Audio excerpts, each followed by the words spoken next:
Alô galera, Vasco Análise aqui, Marcelo falando. Ainda sobre o tema recuperação judicial, acompanho alguns canais, bastante canais, e os caras ainda falam sobre alguns pontos da recuperação judicial que até inscritos meus perguntam, né? São várias indagações, então eu vou aproveitar para responder os meus inscritos aqui, né? Com uma linguagem simples, né? Sem juridiquês, e também explicar o que está sendo dito lá, para acabar com esses impasses aí, né? As verdades, quais seriam as verdades sobre recuperação judicial e blá blá blá, né? Bom, para começar a história, quando uma empresa tem dívida, se ela não pagar, ela pode falir. Alguém pode pedir a falência dessa empresa ou o próprio devedor se autodeclarar-se falido, né? Pedir a sua falência. Pedindo a sua falência, né? Então, o Vasco era uma associação, né? Lá atrás, bem antes da mudança do Código Civil, isso, não vou lembrar se é 2002 agora, houve uma mudança, né? A gente tinha associação, sempre sem fins comerciais, né? E tinha sociedades com fins comerciais e sem fins comerciais. Com a mudança, não vou lembrar a data especificamente, do Código Civil, né? Que fez essa modificação de entendimento, passou-se de associação, passou-se a ter associação e sociedade. Sociedade sempre com fim lucrativo, e associação ao contrário. E para explicar melhor aqui o espectador, tal, não diga que uma associação não pode ter lucro. Toda associação deveria ter lucro. Ela não visa o lucro, mas deveria ter lucro, né? Para poder bancar-se. O que ela não pode fazer é distribuir lucro, né? Isso quem faz é a sociedade. Então, o Vasco era associativo, passou a ser empresa, né? Criou-se a Vasco SAF, é uma empresa, e aí todas as dívidas que o Vasco tem hoje, esse 1,4 bilhão, está aí na Vasco SAF. Então hoje, né, eu vejo pessoas dizendo: eu sou contra a recuperação judicial, não deveria ser, teriam outros mecanismos. Outros mecanismos seriam antes de vender o futebol para 777 e, óbvio, antes tendo se transformado Vasco Futebol em Futebol SAF, em Vasco SAF. Então hoje, uma empresa, que o Vasco é uma empresa hoje, ou paga ou vem a falir. Se não pagar as suas dívidas, vai falir. Se fizer recuperação judicial e não pagar, vai falir. O que ela tem que fazer é fazer recuperação judicial e pagar, né? No plano da recuperação judicial. Inclusive, estava vendo um canal aí grande, com várias pessoas lá dentro dessa bancada, gente até com idade, falando algumas coisas que podem soar de forma errada para o ouvinte, né? Então vamos com calma aqui, sempre explicando de forma didática, né? Era associação, Vasco não podia falir, né? Daí o Corinthians, aqui entra um inscrito corintiano dizendo que o Vasco tem que parar com esse negócio de austeridade, gastar e tal. Corinthians é associação, não pode falir. Vasco pode falir. Então não pode ser agora, não pode usar um método corintiano de viver, né? O louca vida, o vida louca corintiana, que é gastar tubos, né? Se eu não me engano, outro dia fizeram até uma brincadeira com Palmeiras e Corinthians, né? Corinthians dizendo que devia 2,4 bilhões e estava alijada, né? Asfixiada, melhor dizendo, e o Palmeiras estava anunciando para 2025 1,2 bilhão, ou 1 bilhão só de receita, né? Catastroficamente dívida, né? Corinthians, 2,4 bilhões. E o Palmeiras, né? Então, Vasco não pode ser vida louca corintiana, tem que pensar da forma correta, né? Seguir aí os passos de times que se resolveram, né, financeiramente. Bom, então seguindo aqui, hoje tem que fazer a recuperação judicial. O Pedrinho lá atrás disse que até quando ele assumiu o Pedrinho, ele disse que até dezembro estaria tudo pago, né?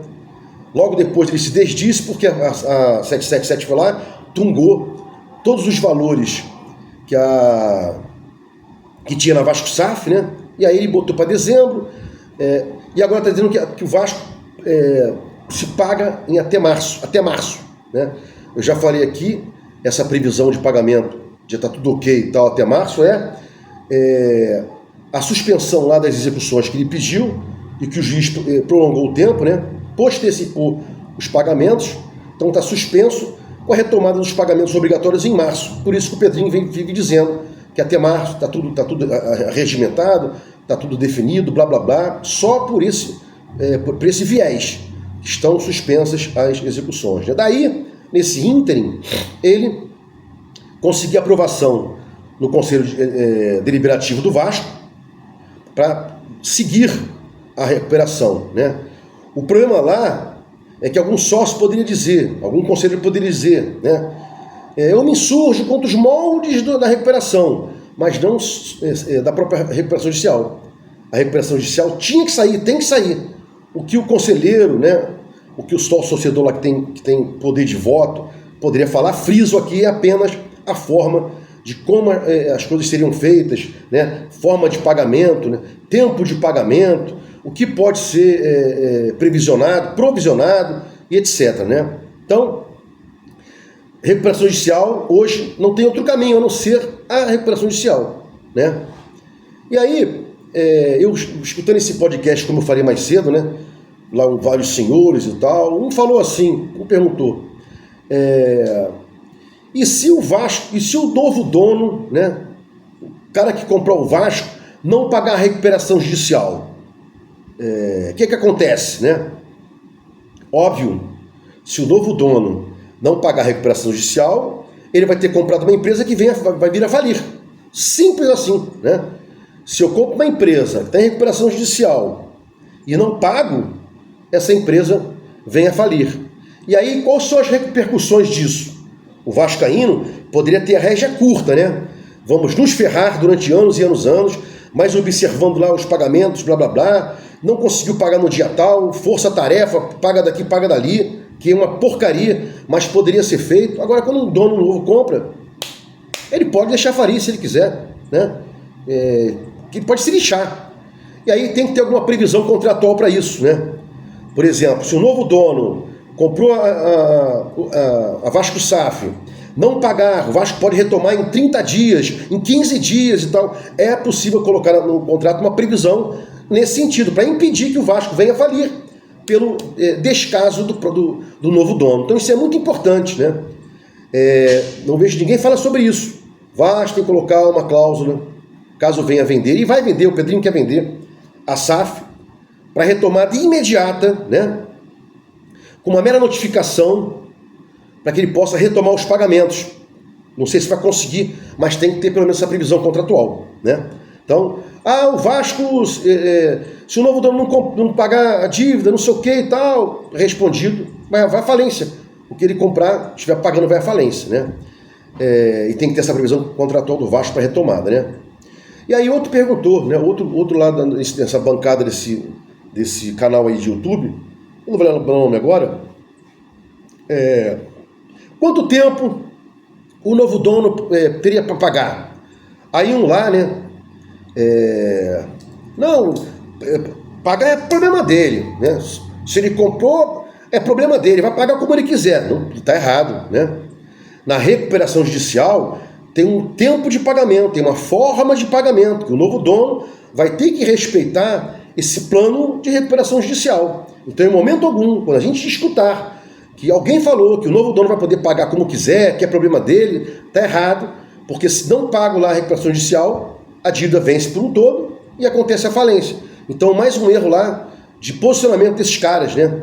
Estou aqui policiando, né? E dizendo para meus inscritos para que não caírem nesse engodo, né? Outro perguntou assim, você viu alguma coisa negativa ou é bom ter uma recuperação judicial? Aí teve um que disse que era bom ter uma recuperação judicial.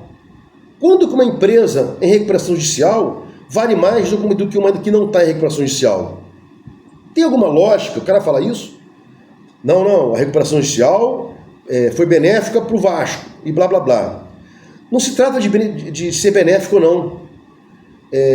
Não se trata de beneficência ou não. Trata-se de uma situação ser a seguinte: se não tiver recuperação judicial, os caras não compram, porra. Isso é fato. Eu chego numa empresa, como é que está o seu negócio lá e tal, né? Tem que estar provisionado as despesas para o cara poder chegar e entrar e começar a pagar, né? E aí, nesse mesmo programa, né? Foi até sexta-feira, salvo engano. Sexta-feira eu estava rouco, não saí, não conseguia dormir. Aí eu fiquei vendo esse podcast aí, né? Acho que é um podcast, né? Eles dizendo que o Vasco pode arrecadar 300 milhões e tal, 250 milhões. E aí houve uma confusão. Tem que haver para o inscrito aqui, para o espectador, uma diferenciação entre faturamento e lucro, né? O que o Vasco tem que pensar que o que ele fatura não vai tudo para o bolso dele. Tem as despesas, né? Vamos supor, faturou... Todo comerciante sabe disso, né? Esse mês eu faturei 300 mil. Eu não sou comerciante, mas a gente está dizendo aqui, todo comerciante, quem é comerciante sabe disso, né? Esse mês eu faturei, ele dizendo, comerciante, 300 milhões, mas gastei 290. 10 milhões de lucro, né? Para ele é satisfatório, para o Vasco seria satisfatório alavancar-se ao longo dos tempos com pouco lucro. Então o Vasco tem que pensar em faturar bastante, ter lucro para ir aumentando a sua volta, né? A elite do futebol. Vasco nunca deixou de ser gigante. Vasco é gigante, né? Mas como time de futebol vem há muito tempo aí, né? Esse 10º lugar foi um resultado que a gente não tinha isso aí, sei lá, 4, 5 anos, era para baixo as coisas, né? Muito mais que 4, 5 anos, né? Vasco não chegava numa semifinal de Copa do Brasil. Olha que vergonha, né? Então tem que ser com tempo, com calma, o Vasco voltando, né? Sobrou aqui, pagou tudo, investe, né? E esse ano, por mais que as pessoas falem mal da Sul-Americana, veio agregar, né? Bilheteria e arrecadação carioca, brasileiro, Copa do Brasil e Sul-Americana. É mais uma fonte de receita, né? Tem camisa, venda de jogador, patrocínio master, patrocínios pontuais, né? Compra e venda de jogadores, na verdade venda de jogadores, né? Negociações. Então o Vasco tem que trabalhar aí, né? Para voltar a ficar enxuto, né? Vai demorar? Vai. Se fosse feito diretamente pelo associativo, mas o Pedrinho não quer. O Pedrinho quer vender, né? O Vasco tem que voltar aos tempos para valorizando a sua marca, valorizando a marca dentro de campo para que ganhe fora de campo a repercussão financeira, né? Monetária com relação a isso. Um time jogando mais decisões, ganhando mais campeonatos, né? Tem um valor maior de mercado. Inclusive, o Vasco é o que a gente chama de aberrácio, né? A gente nada ganha aí de importante desde 2011.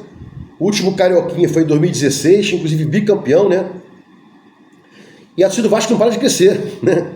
É uma paixão assim louca, né? Não para de crescer. O torcedor do Vasco não para de crescer. Onde você vai, tem vascaíno, né? Bom, se você gostou do conteúdo aqui do meu canal, Vasco Análise, se inscreva aí, né? Dá um like para mostrar o YouTube engajamento. Sininho, se você quiser receber os vídeos, as notificações, melhor, né? Avisos de quando eles forem ao ar. Vasco Análise, fique com Deus e até o próximo vídeo.